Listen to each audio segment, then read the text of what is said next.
Gepleýär Azatlyk Radiosu.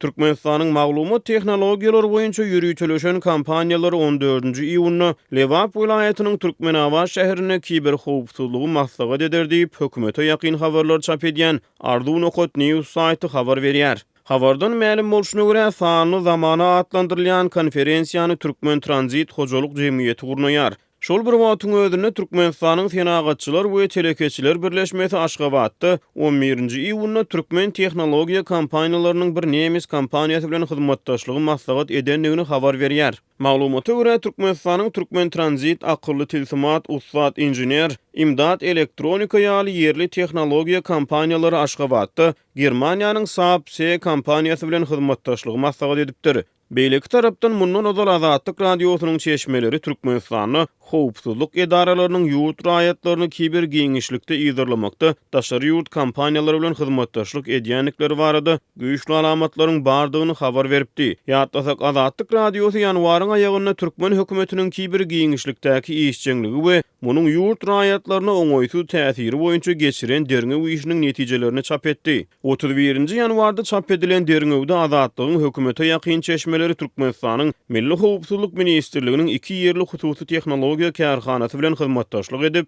Roden Schwarz nemis kompaniýasynyň enjamlaryny we ekspert maglumatlaryny ulanmak arkaly internetde ýurt raýatlaryny ýygyrlaýanlygy barada güýçli alamatlaryň bardygyny habar beripdi.